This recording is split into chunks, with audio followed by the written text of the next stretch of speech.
The paint crew finds it on a Tuesday morning in 2023, rust bleeding through International Orange at Tower Joint 47B, where salt fog has worked its way past 3 coats and primer, eating steel that's been holding tension since 1937. The foreman radios down. They'll need to strip it, blast it, repaint it again. This is the 4th time in 18 months. Around him, 44 other painters are doing the same work somewhere on 10 million square feet of surface. Below, the STRAIT runs dark and fast. Above, cables thick as tree trunks sing in the wind, holding 894,500 tons of steel and concrete and political compromise suspended over water that has swallowed approximately 2,000 bodies. The bridge cost $35 million to build and has consumed far more than that just in paint. When does maintenance become the real construction? When does a monument become a machine that eats money, labor, and lives to justify its own existence? Engineers said it couldn't be done, which made it inevitable that someone would try. The Golden Gate Strait is 6,700 feet of open water where the Pacific Ocean forces its way into San Francisco Bay twice a day, reversing with the tides.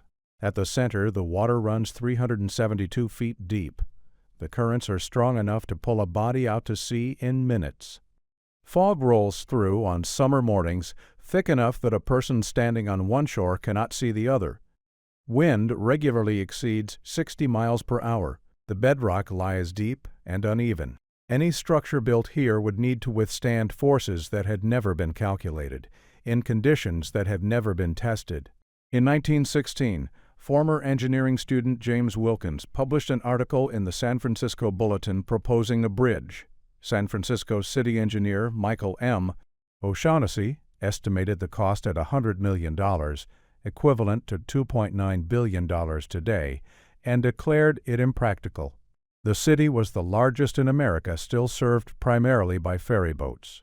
Because it had no permanent link to Marin County and the communities north of the bay, San Francisco's growth rate lagged behind the national average. The city needed the bridge. The city couldn't afford the bridge. This tension would define everything that followed. Joseph B. Strauss heard about the project in 1919. He was not a suspension bridge engineer. He built bascule bridges, drawbridges, the kind that swing up to let ships pass. He had designed an amusement ride for San Francisco's Panama Pacific International Exposition in 1915 called the Aeroscope, essentially a counterweighted swing arm with passenger cars attached. His initial proposal for the Golden Gate Crossing reflected this experience.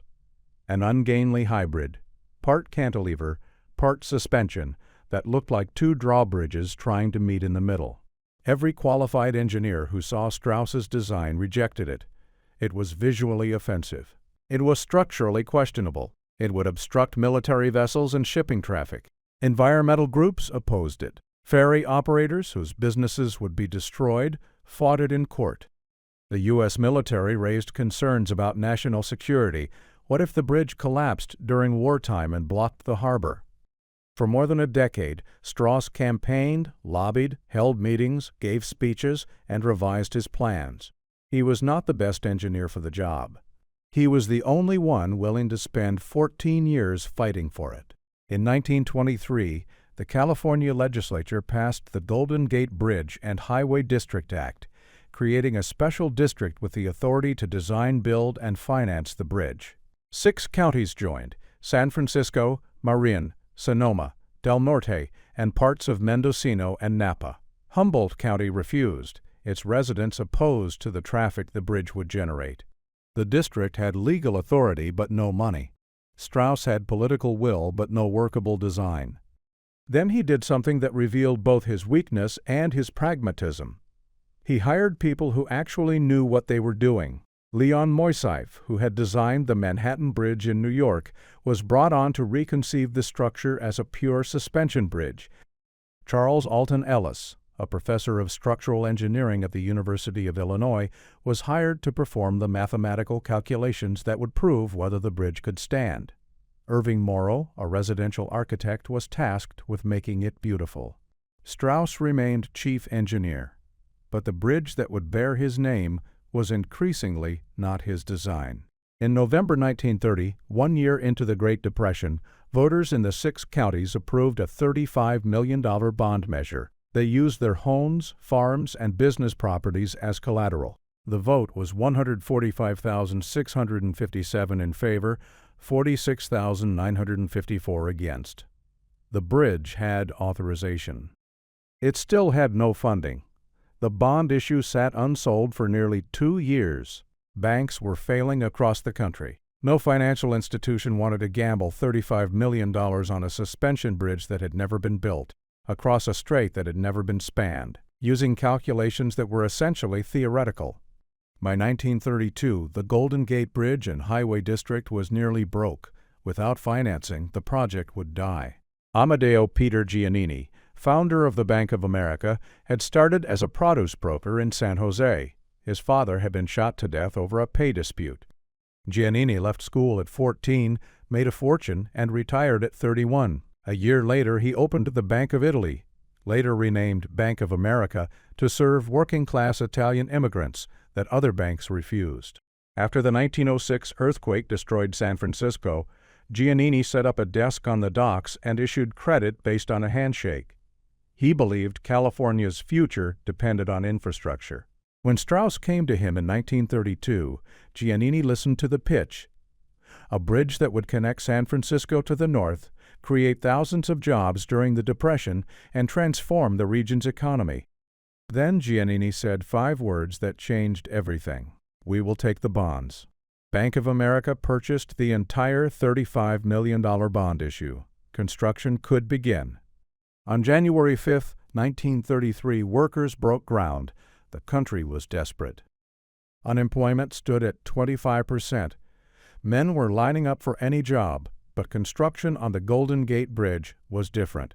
It paid well, about $10 a day for skilled labor, and it carried a certain prestige. You weren't just building a bridge.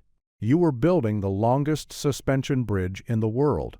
You were also risking your life in conditions no one had ever worked in before. In December 1931, Joseph Strauss fired the man who had actually designed his bridge.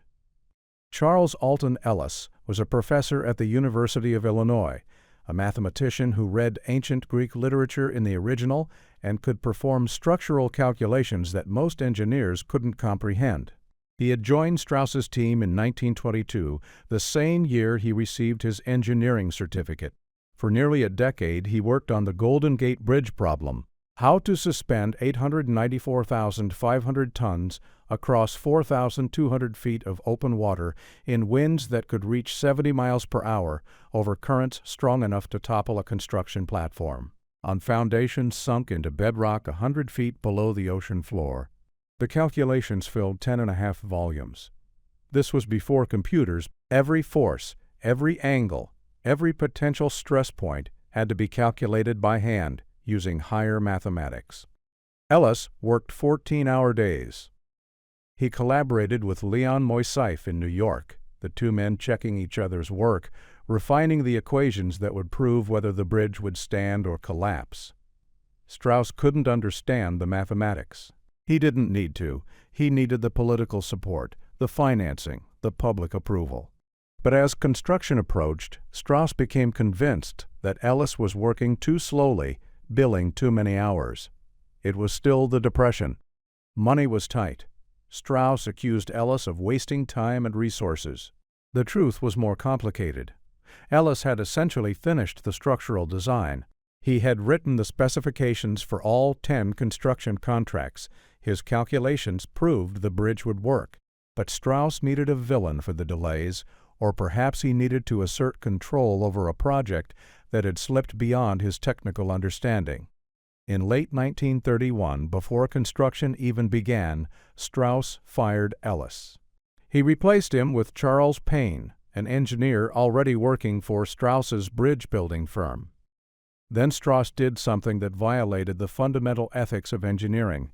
He systematically removed Ellis's name from every document, every report, every piece of promotional material related to the bridge. When the Golden Gate Bridge opened on May 27, 1937, the plaque installed on the structure listed Joseph B. Strauss as chief engineer, Leon S. Moissaieff, O.H. Passon. Amman and Charles Derleath, Jr. were named as consulting engineers. Irving Morrow was credited with architectural design. Charles Alton Ellis, the man who had proven mathematically that the bridge would not collapse, was nowhere mentioned. Ellis never made a public complaint. He opened a consulting practice in Chicago and continued teaching. There is no evidence he ever visited the Golden Gate Bridge before his death in 1949. Some assume he lacked the personality for self-promotion, or perhaps he understood that Strauss held all the institutional power. The design drawings filed at the Library of Congress bear Ellis's signature. The bridge itself does not. For more than 50 years, this erasure stood. Strauss died in 1938. 1 year after the bridge opened, his legacy secure. A 7-foot statue of him was erected near the visitor center on the San Francisco side. Tour guides told visitors that Joseph Strauss designed the Golden Gate Bridge. History books repeated it. The Bridge District's official materials repeated it. Then, in 1986, writer John Vanderzee published The Gate, the true story of the design and construction of the Golden Gate Bridge. Using Ellis's papers held at Purdue University, Vanderzee demonstrated that Ellis had performed the crucial design work. The Bridge District initially resisted. For years, they rebuffed efforts to correct the historical record.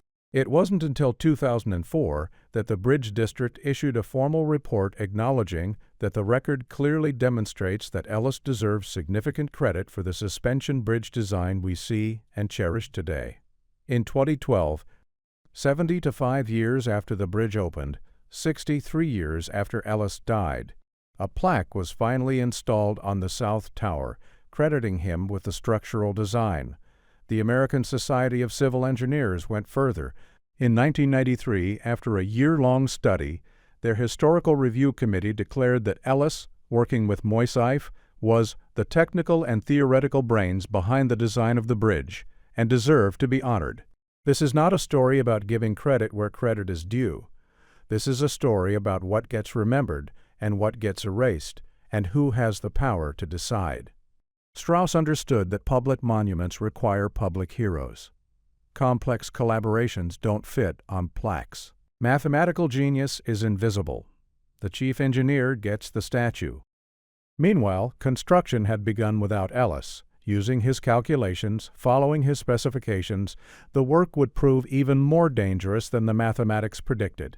On the Marin side, workers cleared land down to bedrock and drove steel foundations into a pit 10 stories deep. They constructed reusable wooden forms to hold 23,500 cubic yards of concrete for the north anchorage, which would rise 6 stories above the ground. Strauss built his own concrete plant nearby to ensure quality. The North Tower, built on solid ground, went up relatively smoothly. The South Tower was different. It sat 1,125 feet offshore, in water that ran deep and cold and fast.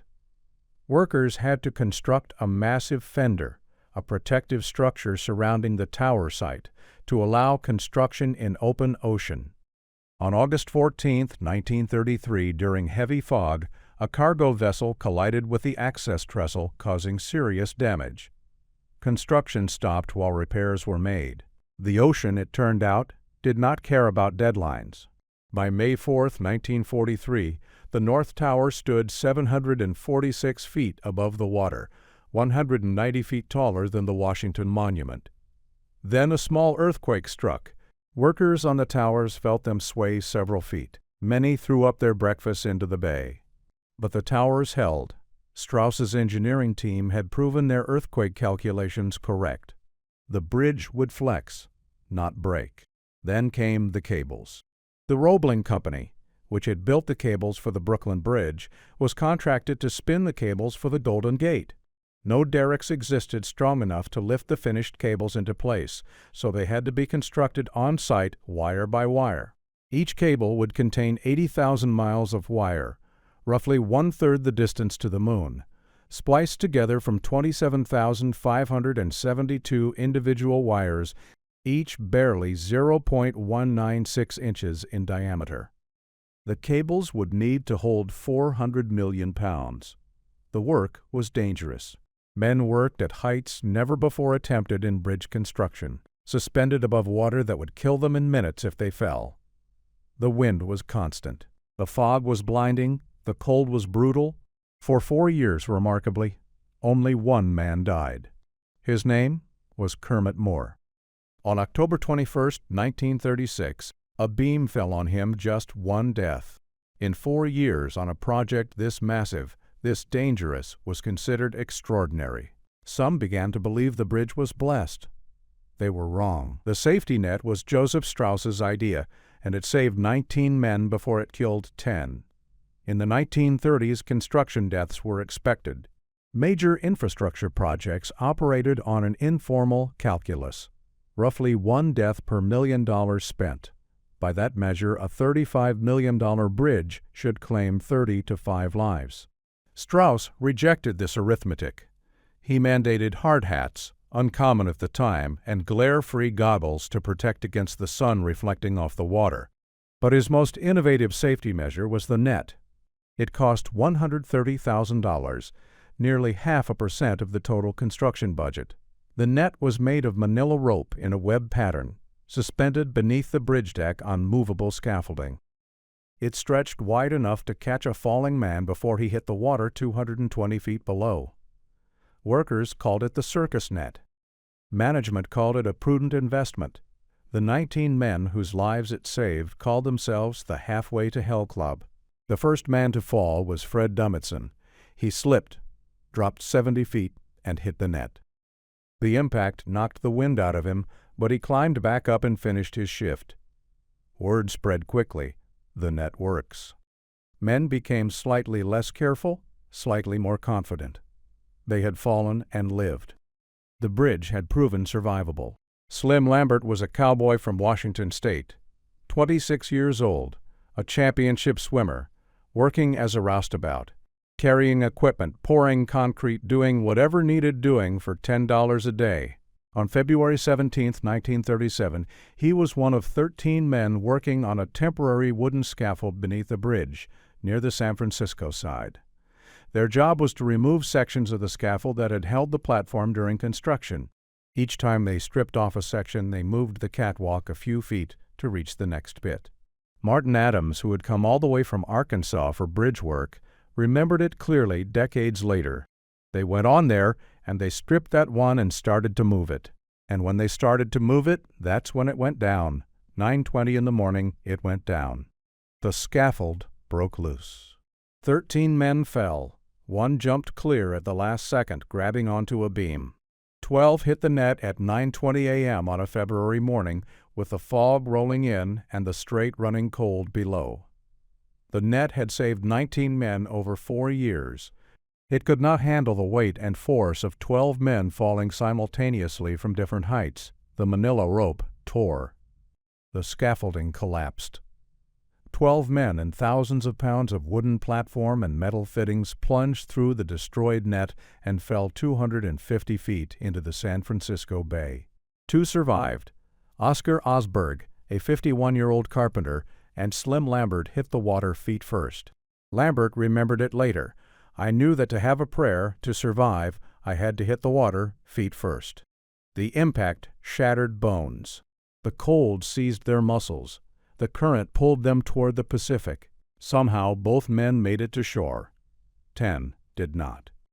Their names, Fred Dumetson, the same man who had survived an earlier fall into the net, Terrence Hallinan, Eldridge Hillen, Charles Lindros, Jack Norman, Lewis Russell, William Bass, O.A. Anderson, Chris Anderson, and Tom Oldham. Fred Dumetson, who had fallen once and lived, had told friends the net made him feel safe. Now his name would go on a plaque on the western side of the bridge, along with the 9 others who died that day and Kermit Moore, who had been killed by the falling beam in October. The death toll stood at 11. By Depression-era standards for a project of this magnitude, this was extraordinarily low.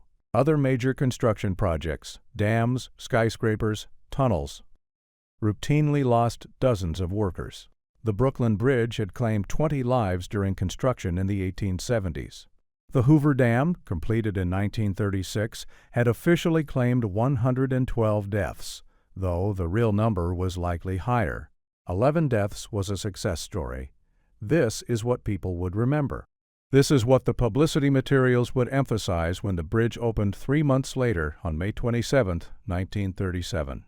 The miracle of modern safety standards, the innovation of the net, the relatively low casualty count. What the publicity materials did not emphasize, the net had failed. The men had trusted it. The bridge had killed them anyway. On opening day, May 27, 1937, the bridge was opened first to pedestrians. 200,000 people paid a nickel each to walk across. Many brought picnic lunches and ate on the roadway. It was a carnival, a celebration. The safety nets were still in place. Workers hadn't yet removed them, so when people dropped cameras, hats, and purses over the side, police easily retrieved them from the net below. At mid-afternoon, a moment of silence came over the crowd. People stopped walking. They stood still on the deck and listened. The bridge had its own sound, a deep roar from the traffic and wind below, overlaid with shrill, harp-like notes from the cables vibrating above. Residents fell in love with their singing bridge. The next day, ceremonies continued. Champion log sawing contests, Fiesta Queen parades. At high noon, the bridge opened to motor traffic. 500 Navy planes flew overhead. Ships of every kind sounded their bells and horns. An estimated 32,300 cars crossed that day, each paying 50 cents. Joseph Strauss gave speeches. He read his poem, "The Mighty Task is Done." He accepted congratulations and praised the workers' dedication. He did not mention Charles Ellis. He mentioned the 11 dead men briefly, respectfully, as heroes who had given their lives for progress. 1 year later, in 1938, Strauss died in Los Angeles. He was 62-8. His official report on the bridge, issued that same year, made no mention of Ellis's contributions. His statue still stands on the San Francisco side of the bridge, 7 feet tall, eternal. The men quoted in oral history projects from 1985, Fred Broussati, Slim Lambert, Martin Adams, and others who survived the construction, have all since died. The last living worker who helped build the Golden Gate Bridge died in April 2012. The bridge remains. The paint crews remain. The maintenance schedule remains. And the question remains, when does the cost of preservation exceed the cost of creation? By 1971, the last of the construction bonds was retired. Tolls had financed $35 million in principal and nearly $39 million in interest. The bridge had paid for itself. But the expenses were just beginning. International orange was chosen because it hides rust better than gray. Consulting architect Irving Morrow selected the color in 1937. For 2 reasons. It complemented the natural surroundings of the Golden Gate, and it remained visible to ships navigating through fog. What Morrow also understood, though the promotional materials rarely emphasized, was that orange-red pigments mask the brown-red of oxidizing steel. When salt air eats through paint and corrosion begins, International Orange buys time before anyone notices. The bridge was originally coated with 110,000 gallons of paint, red lead primer, and a lead-based topcoat. The plan was straightforward: paint the entire structure, then maintain it as needed. What became clear within the first year was that "as needed" meant constantly. In the fiscal year ending 1938, the bridge's first full year of operation, painting was the largest single item in the maintenance budget, $112,431.84. Labor accounted for $86,589.13. Brushes and tools cost $5,430.67. Paint itself was $20,412.64. This was for a bridge that had just been painted. The first annual report noted, with bureaucratic understatement, the severity of exposure and the failure to use special treatment, including sandblasting or flame cleaning, prior to the erection of the steel surfaces, had caused premature paint failure. Translation: they had painted over mill scale, the oxidized surface layer that forms on steel during manufacturing, and the paint wasn't adhering properly. The original coating was already failing. A rumor developed that the bridge was painted continuously, end to end, in a never-ending cycle. By the time painters reached one end, it was time to start again at the other. This was not quite true, but close enough. The bridge is painted continuously, but not on a fixed schedule. Painters work in crews of 45, inspecting, identifying areas of corrosion and paint flaking, then blasting off old paint and applying new primer and top coat. The process consumes roughly 4,000 to 5,000 gallons of paint per year. In 2022, the paint crew used 4,193 gallons of paint and primer. They also used 288 tons of abrasive sand for blasting. The paint comes from Sherwin-Williams, custom mixed to match the International Orange formula. The closest off-the-shelf color available to consumers is called fireweed. The annual budget for paint alone, not including labor, runs approximately $300,000. This is for material only: the 45-person painting crew, their equipment, their safety gear, their training, their health benefits. These costs fold into the larger maintenance budget, which various sources estimate between $30 million and $105 million annually, depending on what expenses are included. Here is the calculation that no one wants to make explicit. The bridge cost $35 million to build in 1937. Adjusted for inflation, that's approximately $600 million to $666 million in 2024 dollars. If annual maintenance runs $35 million, a conservative estimate, the bridge consumes its original construction cost, inflation adjusted, every 18 to 20 years. It has been standing for 80 to 7 years. Put differently, painting and maintaining the Golden Gate Bridge has cost far more than building it. This follows a rule of thumb in structural engineering, articulated by Henry Petrosky. Maintenance costs approximately 4% of construction cost per year. For a structure as old as the Golden Gate Bridge, that's 87 years of 4% annual costs. The mathematics are unforgiving. The problem is the environment. The Golden Gate Strait is a perfect corrosion machine. Pacific fog carries salt. The air is humid 80 to 90 degrees 5% of the time. Wind constantly flexes the steel, creating micro-fractures in paint coatings. Rain washes over the structure. Birds leave droppings that contain corrosive acids. Marine debris and salt spray rise from below. Steel, exposed to these conditions without protection, will oxidize. Rust forms. Rust expands, creating pressure that cracks surrounding material. The cracks allow more moisture in. The cycle accelerates. If left unchecked, structural steel will corrode to the point of failure, so the painting never stops. 10 million square feet of surface area require continuous monitoring. Painters work suspended on scaffolding hundreds of feet above the water, in wind, in fog, in cold. When they find corrosion, they blast the area with sand or scrape it clean, removing not just the paint but any rust. Then they apply zinc silicate primer, switched from lead-based primer in 1968 due to aggressive corrosion, followed by vinyl topcoat. The old paint cannot be recycled.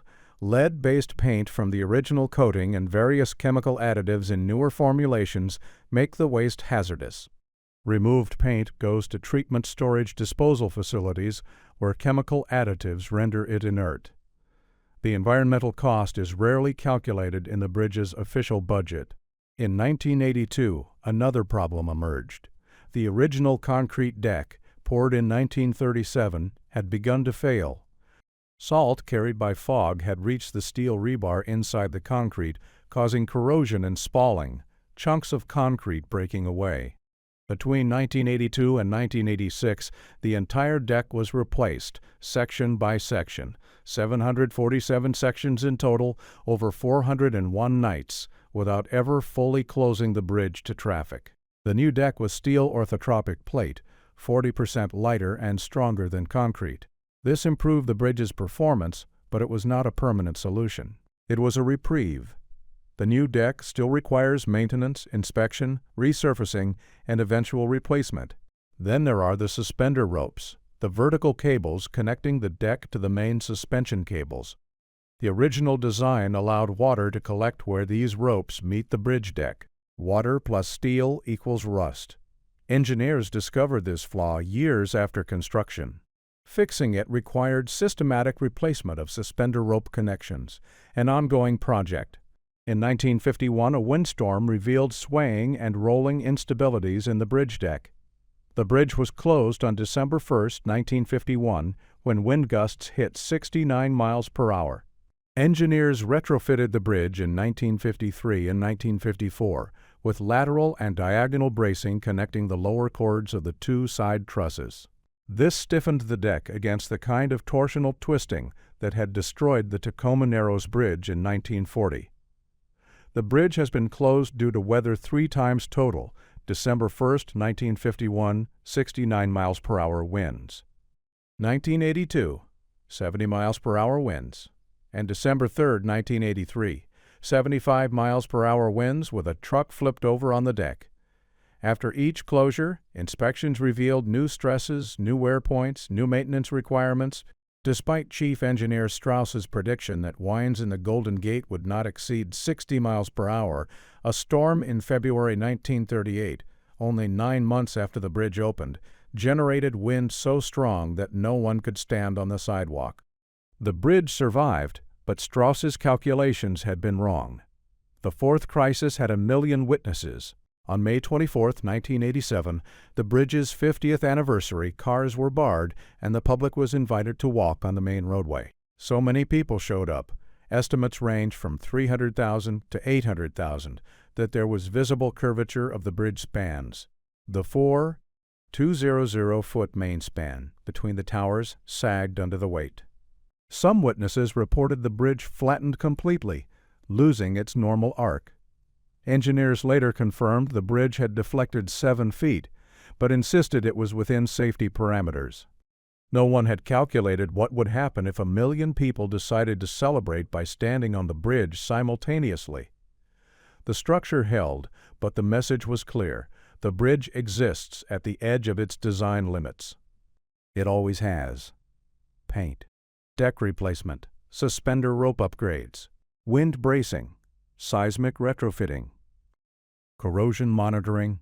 The work never ends because the environment never relents. Fog is, as one engineer put it, an enemy of structural steel. The painters work every day. They are not mentioned in tourist brochures. Their names do not appear on plaques. When visitors photograph the bridge, they are usually cropped out or too small to see. But without them, the bridge would rust into the bay within decades. One painter interviewed in 2021 said, "We put forth a good effort because you can't cheat the steel. Every time I touch that paintbrush, I can't help but have pride. It's the Golden Gate Bridge, the most iconic bridge in the world." The steel does not care about pride. The steel cares about paint. Harold Waber jumped on August 10, 1937, less than 3 months after the bridge opened. He was 47 years old, a World War I veteran working as a bargeman. He took a bus to the bridge, walked halfway across with another man he'd just met, then suddenly announced, "This is where I get off." He vaulted over the 4-foot railing and fell 220 feet into the water. He was the first, but the bridge had already claimed its identity. By 1995, when the official count was discontinued, 997 people had jumped to their deaths from the Golden Gate Bridge. The count stopped at jumper number 1997. Officials deliberately avoided publicizing number 1000, hoping to discourage anyone seeking that dark milestone. Eric Atkinson, age 25, became unofficial jumper number 1000 on July 3, 1995. Marin County Coroner Ken Holmes asked local media to stop reporting the total. They kept jumping anyway. The unofficial count, based on recovered bodies and witnessed jumps, exceeded 1,600 by 2012. By 2024, estimates approached 2,000 deaths. The actual number is higher. Bodies swept out to sea, jumps witnessed but not recovered, cars abandoned in the parking lot with no body found. These don't make the official tally. Darkness, rain, fog, and swift ocean currents may have concealed more than 200 additional suicides. New suicides occurred approximately once every 2 weeks, on average. In August 2013, 10 people jumped, the most in a single month. The year 2013 had the highest annual total, 46 confirmed deaths, plus 118 prevented attempts. The rate of attempts had risen to nearly 1 every other day. From 2000 to 2010, bridge personnel removed 697 people from the bridge because of suicidal intent. In 2007 alone, 90 people were stopped. Through the end of October 2024, before the suicide barrier was completed, thwarted attempts averaged 200 per year. Despite these interventions, the average remained around 30 deaths annually for the previous 2 decades. People jumped at all hours, in all weather, from all walks of life. The youngest known death was 5-year-old Marilyn DeMont in 1945, told to jump by her father, who followed her. The gender ratio skewed more evenly than typical suicide statistics, closer to 2.75 or 3-to-1 male to female, compared to the national ratio of 4.15 to 1. The middle-age group, 30 to 50, but in the decade from 1976 to 1986, the percentage of deaths in the 14 to 29 age range rose to 30%, a nearly 4-fold increase. Jumpers fall for 4 seconds. They hit the water at approximately 75 miles per hour. Most die instantly from impact trauma, internal injuries, broken bones, ruptured organs. About 5% survive the initial impact, then drown or die of hypothermia in the cold water. The fall is 220 feet from the pedestrian walkway, the equivalent of jumping from a 20-story building into concrete. Survivors often report the same experience. Ken Baldwin jumped in 1985 and lived. He described it this way: "I instantly realized that everything in my life that I'd thought was unfixable was totally fixable, except for having just jumped." This regret in midair appears across survivor accounts, though the sample size is small. Of the estimated 2,000 who have jumped since 1937, fewer than 35 are known to have survived. The Golden Gate Bridge became what experts call a suicide magnet. This is not metaphorical. Studies have documented that specific locations acquire cultural associations with suicide, and these associations create a feedback loop. Media coverage, films, photographs, and stories establish the bridge as a destination for ending one's life. Once established, the association becomes self-reinforcing. A 2006 documentary film called The Bridge, directed by Eric Steele, captured this phenomenon. Steele's crew filmed the Golden Gate Bridge for all of 2004, shooting nearly 10,000 hours of footage. They recorded 23 of the 24 known suicides that year. The film included interviews with families and friends of the deceased.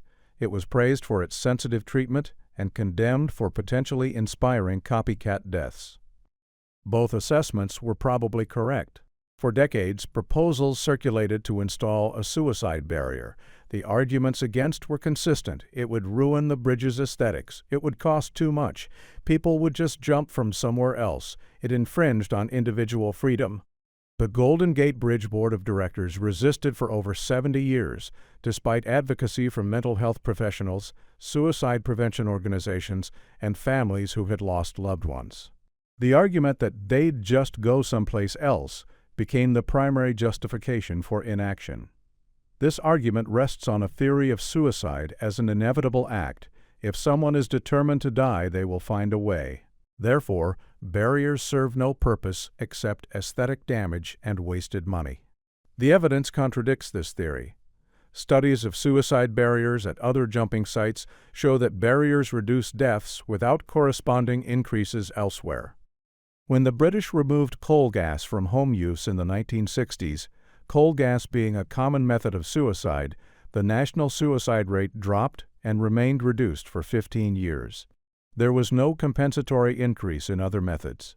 When barriers were installed on the Clifton Suspension Bridge in England, suicides at that site dropped by half, with no increase in jumps from surrounding structures. Richard Seiden's 1978 follow-up study of 515 people who were prevented from jumping off the Golden Gate Bridge between 1937 and 1971 found that 94% did not go on to die by suicide. Most were still alive at the time of the study decades later. A switch to less lethal means, or the inability to complete suicide in a specific way, can tip the balance from death to life in situations characterized by ambivalence. The Golden Gate Bridge Board continued to resist. In March 2010, the board finally authorized construction of a physical barrier. The estimated cost, $50 million, with $78,000 in annual maintenance. The design called for stainless steel nets extending 20 feet out from the walkway, positioned 20 feet below. The nets would not provide a soft landing. They were designed to be painful, causing serious but non-fatal injuries. The goal was deterrence as much as prevention. Construction began in April 2017. The original timeline estimated 4 years. The cost ballooned. The project was not completed until January 2024, 7 years later.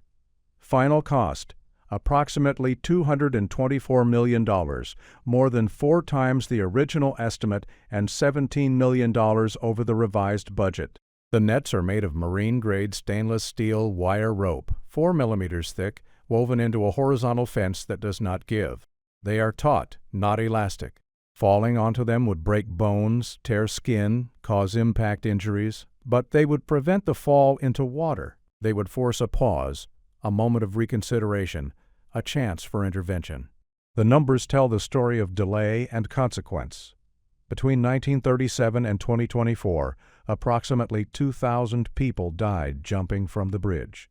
The official count was discontinued at 997 in 1995, but suicides averaged 30 per year in the 2 decades before the barrier, totaling roughly 600 deaths from 2004 to 2024 alone. The suicide barrier ultimately cost $224 million and took 7 years to complete, from 2017 to 2024. Since the barrier's completion in January 2024, deaths dropped from an annual average of 33.5 to 8 in the first 10 months. Thwarted attempts fell from 200 per year to 106. Using the U.S. Department of Transportation's current value of statistical life metric of $11.6 million per life, preventing 25 deaths annually represents $290 million in value per year.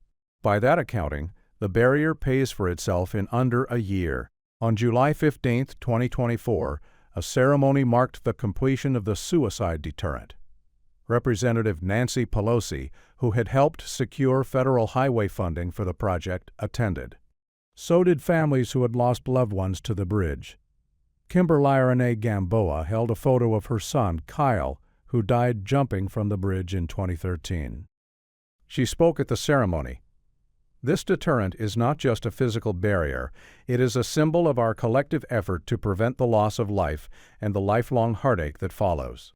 When the barrier was first proposed, critics said it cost too much. Pelosi addressed this directly. People would say, "It's too much money. It costs too much money to do that." Well, how much money is too much money to save lives? We just had to reject that attitude. Kay James, whose son Michael Bishop jumped from the bridge in 2011, has talked to survivors. They all told her the same thing. They regretted their decision the minute they let go. "That's really hard for me," she said, "because I think, if only he would have had a second chance." The Bridge District now patrols in carts, looking for people who appear to be planning to jump. The bridge is closed to pedestrians at night. Suicide hotline telephones are installed at intervals. The nets wait below, painful but survivable. The deaths have slowed. They have not stopped. 8 confirmed suicides in the first 10 months of 2024 means the barrier is not perfect. People still find ways, but 33 deaths per year reduced to 8 is 25 lives saved annually. Over a decade, that's 250 people who will not die on the bridge. The barrier should have been built in the 1970s when it was first seriously proposed. It wasn't, because aesthetics and budget concerns outweighed lives. The bridge remains beautiful. The International Orange glows at sunset. Tourists still flock to walk across it, take photographs, marvel at the engineering. The nets are barely visible from most angles. The bridge's iconic appearance remains largely unchanged. And far below, 20 feet beneath the walkway, stainless steel cables wait to catch the next person who tries to jump. The bridge generates its own weather, and the weather determines what can be hidden. San Francisco sits between the cold Pacific Ocean and the warmer inland valleys of California. When hot air from the interior meets the cold ocean air, condensation forms. The resulting fog is pushed through the Golden Gate Strait by prevailing winds, funneling through the mile-wide opening like water through a nozzle. The bridge stands directly in this path. Summer fog is the densest, when the temperature differential between coast and inland is greatest. The fog can reduce visibility to less than a quarter mile. Ships sound horns. The bridge's international orange color, chosen partly for visibility, becomes a dim glow in the mist. Tourists arrive expecting to see the iconic structure and find only white emptiness. The bridge disappears. During construction, fog was more than an inconvenience. It was a safety hazard that couldn't be regulated or controlled. On August 14, 1933, during heavy fog, a cargo vessel collided with the access trestle, causing serious damage. Construction stopped while repairs were made. Workers couldn't see the ship coming. The ship couldn't see the construction in time to turn. Fog also meant that deaths, both construction deaths and later suicides, could occur unseen. A man falling from the bridge in thick fog might not be witnessed. His body might be swept out to sea by the current before anyone knew to look. This is why the official suicide count is acknowledged to be incomplete. Darkness, rain, and fog conceal an estimated 200 or more deaths that were never confirmed. The fog creates a peculiar acoustic environment. Sound behaves differently in saturated air. The bridge's natural vibrations, the hum of cables, the rumble of traffic, the metallic groan of expansion joints become muffled and distorted. Workers report that fog makes the bridge feel isolated, even when traffic continues to flow. You can hear cars but not see them. You can hear voices but not locate them. This isolation may contribute to the bridge's attraction as a suicide site. Mental health experts note that familiarity and accessibility are primary factors, but the bridge also offers a form of privacy. A person standing at the rail in heavy fog is effectively alone, even with hundreds of cars passing nearby. The fog provides cover for a final decision. But fog is not supernatural. It is water vapor, predictable and measurable. The Golden Gate's fog patterns have been studied extensively. The Bridge District maintains weather monitoring equipment. Wind speed, humidity, temperature, and visibility are recorded continuously. This data informs maintenance schedules. Certain types of work cannot be performed in high winds or dense fog. The wind is the greater structural concern. Joseph Strauss originally predicted that winds in the Golden Gate would not exceed 60 miles per hour. He was wrong within the first year. In February 1938, 9 months after the bridge opened, winds became so strong that pedestrians could not stand on the sidewalk. The bridge swayed but did not fail. The bridge was designed to safely withstand winds up to 68 miles per hour. It has been tested beyond that threshold multiple times. On December 1, 1951, wind gusts reached 69 miles per hour, causing visible swaying and rolling instabilities. The bridge was closed for the first time due to weather. Engineers discovered that the deck was vulnerable to torsional twisting, the same motion that had destroyed the Tacoma Narrows Bridge in 1940. Retrofits followed.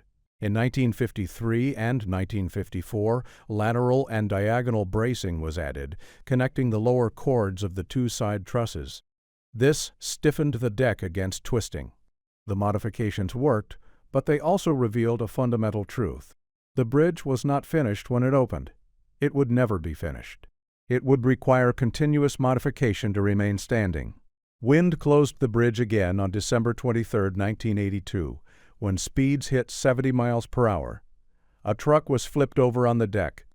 On December 3, 1983, Winds reached 75.2 miles per hour.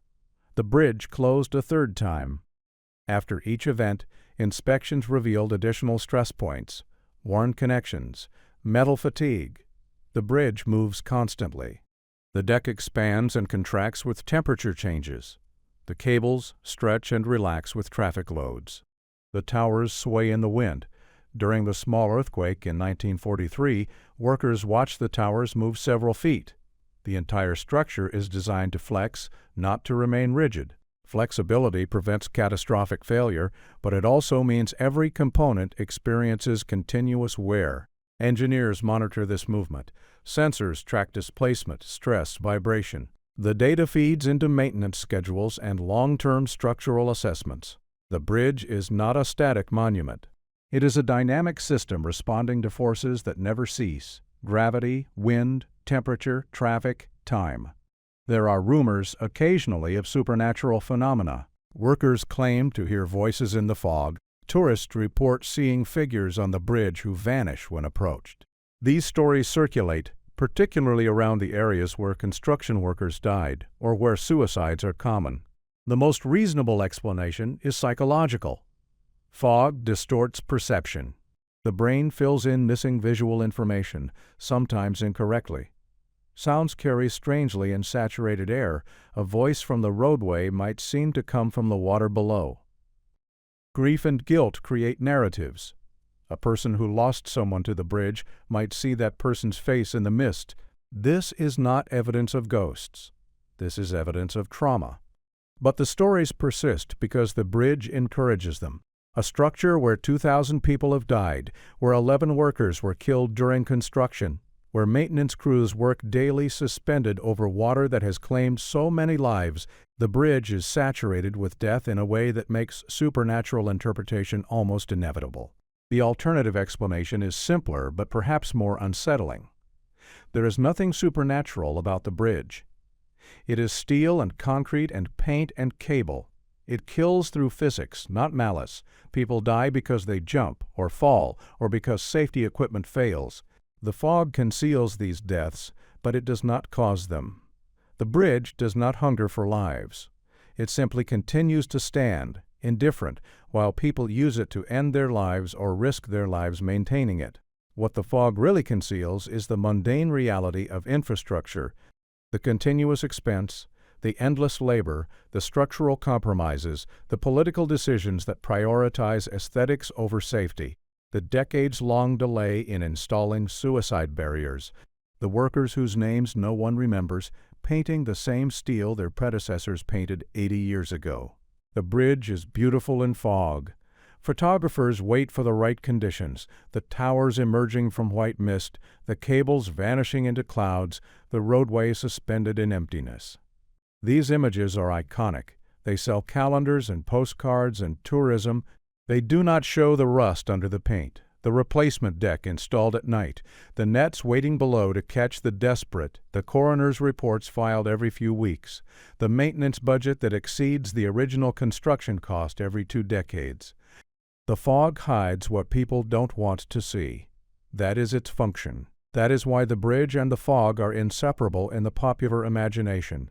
Both beautiful, both dangerous, both obscuring the cost of what they make possible. The Golden Gate Bridge Highway and Transportation District operates with a $414 million annual budget, employs over 200 people, and exists solely to maintain a structure that paid for itself in 1971.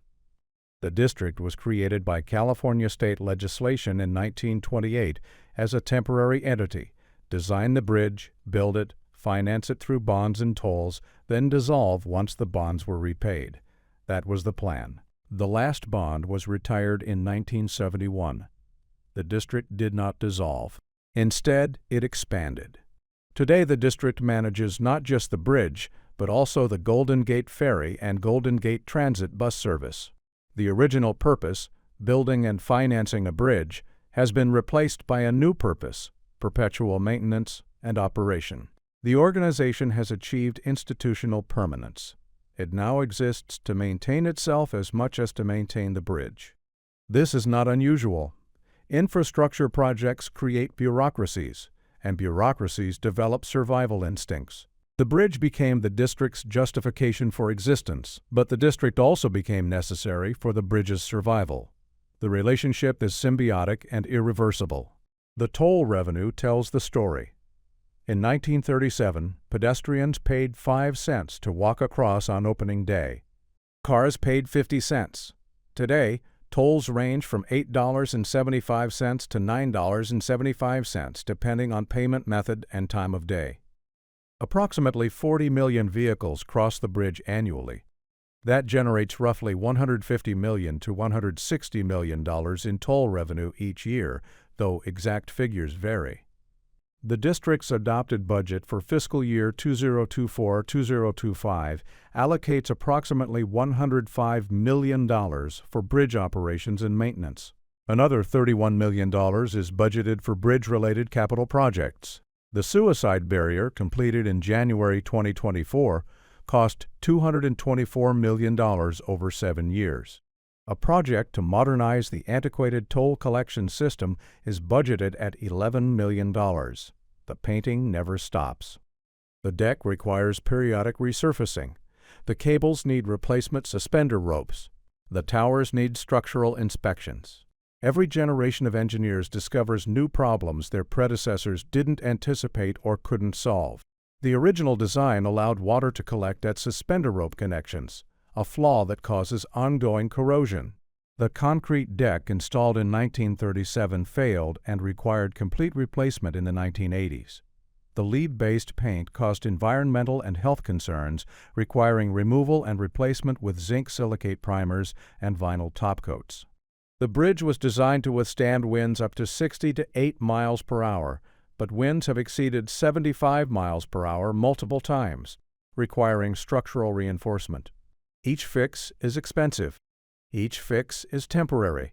The bridge will never be finished in the sense of requiring no further work. Maintenance is not optional.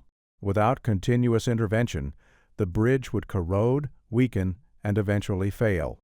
The question is not whether to maintain it, but how much maintenance costs and who pays. The toll revenue covers operations, but major capital projects often require external funding. The suicide barrier received $224 million from federal highway grants secured through lobbying efforts by Nancy Pelosi and other California representatives. The seismic retrofitting performed after the 1980 Loma Prieta earthquake cost tens of millions and required federal assistance. Large-scale infrastructure maintenance in the United States increasingly depends on federal funding because local revenue cannot sustain the costs. This creates a political dynamic. The bridge is locally controlled but nationally financed. The Golden Gate Bridge Highway and Transportation District makes operational decisions, but major expenditures require approval and funding from state and federal sources. The bridge is iconic enough to justify this investment. Less famous infrastructure does not receive the same attention or resources. Which raises a question the Bridge District will never officially ask: is the bridge worth what it costs to maintain? By any economic calculation that values time saved, commerce enabled, and tourism generated, the answer is yes. The bridge carries 40 million vehicles per year between San Francisco and Marin County. Without it, that traffic would require ferry service or a massive detour. The economic value of connectivity far exceeds the maintenance costs. But there is another calculation, rarely made explicit. The bridge exists because it is the Golden Gate Bridge. If this were an ordinary span carrying ordinary traffic, the cost-benefit analysis might trend differently. The bridge receives investment because it is iconic, because it is beautiful, because it is a symbol of San Francisco and American engineering. The utilitarian justification, connecting 2 points efficiently, is necessary but not sufficient. The bridge's cultural status ensures its preservation. This status also ensures that decisions prioritize appearance over function. The 70-year delay in installing suicide barriers was partly aesthetic. Officials worried that barriers would ruin the bridge's look. The choice of international orange, while practical for visibility and rust concealment, was also an aesthetic decision. When the deck was replaced in the 1980s, The new design had to maintain the bridge's visual profile. Form and function are inseparable, but when they conflict, form often wins. The workers who maintain the bridge occupy a different relationship to it than tourists or policymakers. For the 45-person painting crew, the bridge is a workplace. It is dangerous, physically demanding, and requires specialized skills. Painters work suspended on scaffolding hundreds of feet above the water, in wind, in fog, in conditions that would terrify most people. They earn good wages, union scale for high-risk work, but they are also aware that they are repainting steel that was painted last year and will need repainting next year and forever. One painter interviewed about the work said, "Every time I touch that paintbrush, I can't help but have pride. It's the Golden Gate Bridge, the most iconic bridge in the world." This pride is real, but it is also a coping mechanism. The work is Sisyphean, endless, repetitive, never complete. Pride makes it bearable. The bridge is not just steel, it is a symbol, and symbols justify sacrifices that mere structures cannot. The engineers who monitor the bridge's structural integrity operate under different pressures.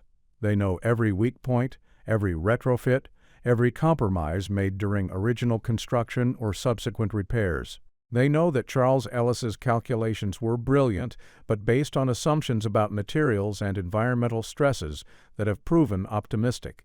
They know the bridge has survived wind events beyond its design specifications.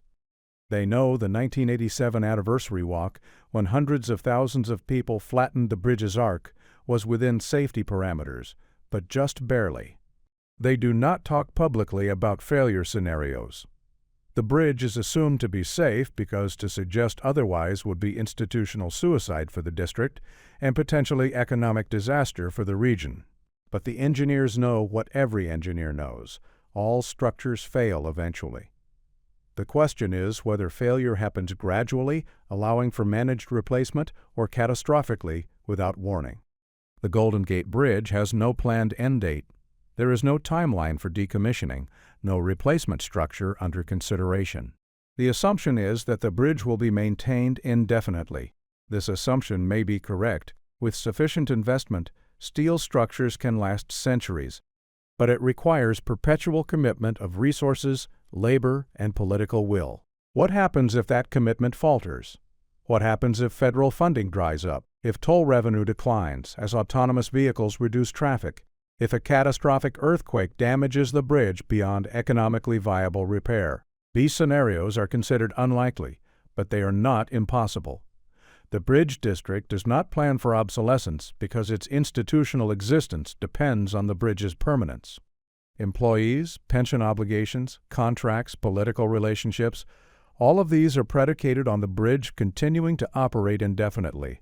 The district has evolved from a temporary construction authority into a permanent bureaucracy. Admitting that the bridge might someday be abandoned or replaced would undermine the institution's justification. So the bridge persists, and the district persists, and the maintenance continues. The paint crews work every day. The engineers monitor sensors and review inspection reports. The toll collectors, now mostly automated, process millions of transactions. The ferry boats added to the district's portfolio run their routes. The bus service carries commuters. The institutional mission has expanded far beyond the original mandate, but the bridge remains the center, the symbol, the reason for everything else. Tourists visit the bridge at a rate of approximately 10 million per year. They walk across, take photographs, buy souvenirs at the visitor center. Most know nothing about Charles Ellis or the 11 construction deaths or the fiscal year maintenance budgets or the continuous painting or the suicide barrier's delayed installation. They see a beautiful orange bridge suspended over blue water, often wreathed in fog, exactly as it appears in photographs. This gap between perception and reality is not accidental. It is curated. The bridge is marketed as a timeless icon, not as an aging structure requiring constant intervention to prevent failure. The district's promotional materials emphasize history and beauty, not maintenance costs and structural compromises. This is pragmatic. Tourism generates revenue, and revenue funds operations. But it also means the bridge exists simultaneously as two different things: a physical structure subject to corrosion, metal fatigue, and environmental stress, and a cultural symbol representing innovation, beauty, and human achievement.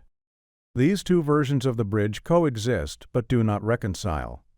The physical bridge requires paint and cable replacement and deck resurfacing. The symbolic bridge requires nothing. It is eternal, unchanging, perfect. The people who died building it are remembered only on a plaque. The people who maintain it are invisible in tourist photographs. The people who jumped from it are counted in statistics released reluctantly. The engineers who actually designed it were erased from the historical record for decades. The workers who fell through the safety net on February 17, 1937, killed by equipment failure rather than individual error, are remembered as tragic but acceptable casualties of progress. Joseph Strauss, who claimed credit for a design he didn't create, has a statue. Charles Ellis, who proved mathematically that the bridge would stand, received a plaque 75 years later. This tells you what the bridge values: visibility over substance, promotion over truth, institutional narrative over individual contribution. The bridge will likely outlast everyone currently alive. The paint crews will retire and be replaced. The engineers will move on and be replaced. The district leadership will change. The tourists will continue to come, taking the same photographs their grandparents took, marveling at the same view. And beneath it all, the steel will continue to corrode, the cables will continue to stretch, the deck will continue to flex, and the maintenance will continue, endless, essential, expensive, invisible. There is no ending to this story because the bridge has no ending. It simply continues. The paint never dries. The bills never stop. The institution never dissolves. The workers never finish. The fog never permanently lifts. What began in 1933 as a construction project has become a permanent condition. The bridge is no longer something being built. It is something being sustained. And the question that no one wants to answer is, for how long? At what cost? And what happens when the will or the money or the luck finally runs out? For now, the bridge stands. The cables sing in the wind. The fog rolls through. The paint crews return to work. And the Golden Gate continues to span the straight, beautiful and expensive, and deadly and essential and incomplete.